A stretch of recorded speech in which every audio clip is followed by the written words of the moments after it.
To be outside in this environment, it was completely different for me. And I grew up playing sports. I did softball all year round. I swam year round. I went to the Junior Olympics in swimming. I had the home run record at Hoover, first team all conference. Graduated with a 3.7, top 7% of my class. I had a full life going for me, and I didn't expect to be homeless. I never did.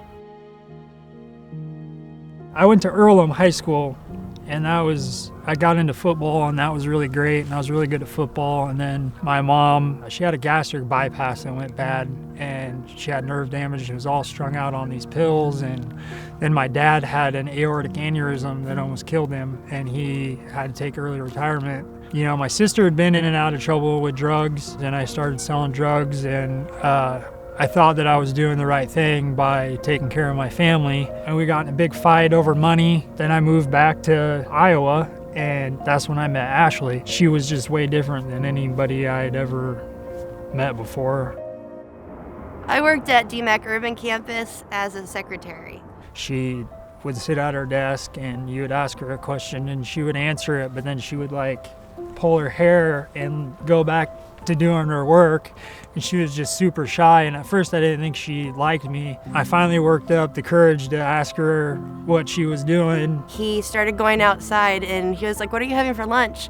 And I was like, "Popcorn." He started screaming. From inside the building, but out the door, I hope it's good. Your popcorn, you know? And I'm like, "Oh, you're an idiot." And a couple days later, we just started going on walks.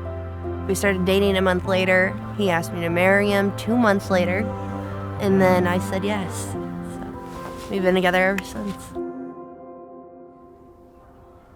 And I don't know where it all went wrong. We moved in together, and then we fell in hard times and moved back in with his parents. I have spondylosis arthritis, degenerative back disease, bulge discs, and they cut my L4, L5 and fused my spine. My dad drove us around. Where do you want to go? I don't have anywhere to go, Dad. And finally he's like, I don't really care, get out of my car. And that's where he dropped us off. A lot of people out here have bipolar disorders, have schizophrenics, and they've just been run off by everybody that was supposed to love them. And we're all human. Maybe that guy at the end of the on-ramp, he could have been completely normal at one point and then got stuck out here and then just accepted that as life. It's not easy getting a job and an apartment and all that. And when you don't have somewhere safe to even store your things, it's like you might as well just get comfortable where you're at. What happened is we went to Park Fair Mall. Nelson and I got off the bus, and he went into Walgreens. I didn't see him go into Walgreens. And then we got separated. I did what I normally do. I call, all the hospitals.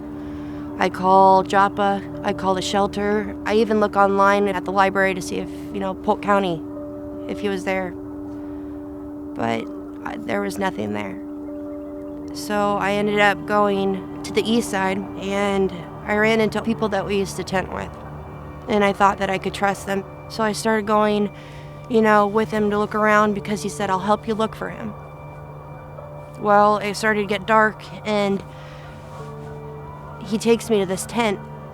I remember taking a drink of my soda and then nothing else. And then I would start waking up, off and on. And there'd be different men in front of me. And they were doing things to me, and there was a lock on the door.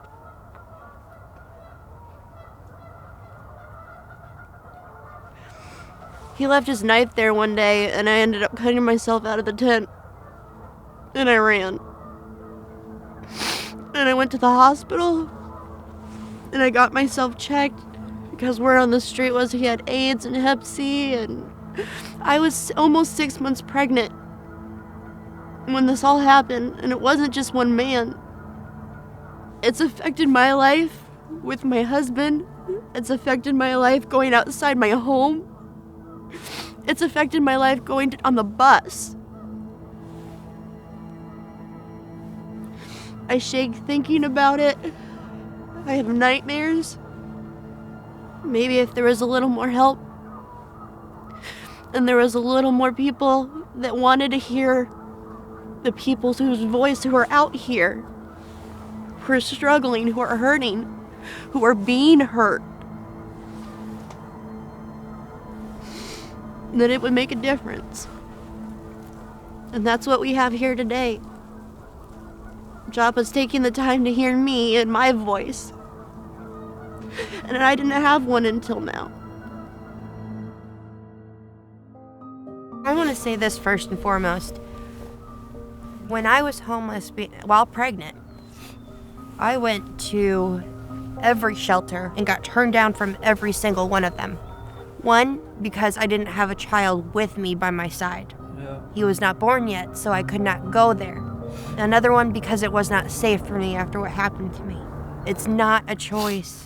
And, you know, for people who think that it is, I had my life, I had a full life going for me. And I didn't expect to be homeless. I never did. Yeah. And that's something that came into my life, and you have to fight. And in order to fight, you have to have other people that help you. You cannot do everything on your own. You just physically, mentally, and emotionally can't. So the fact that Joppa was there and helped, what can you say? Thanks isn't even enough. If it wasn't for Joppa, my child definitely wouldn't have survived.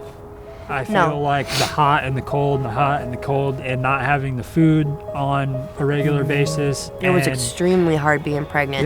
Yeah. The heaters, the propane blankets, we wouldn't have survived.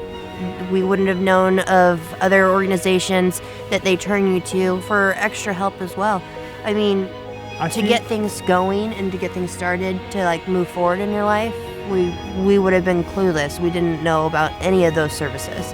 And without Joppa there, my family would not be in the home where we're at. We would still be here where you see.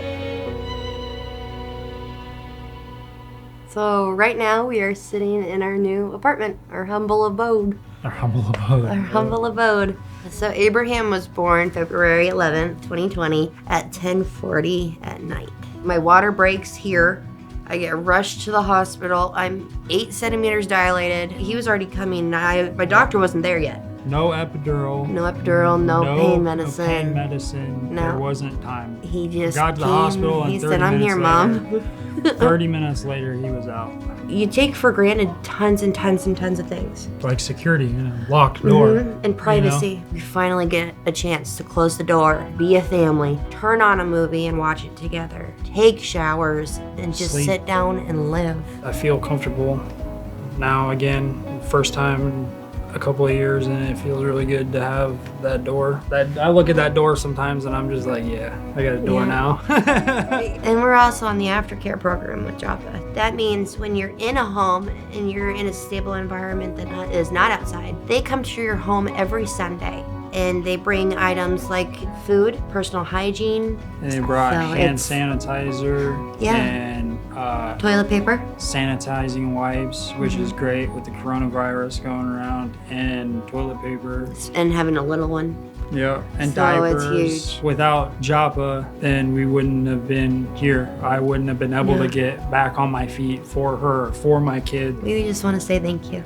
Yeah, Thank you thanks. for everything. And you.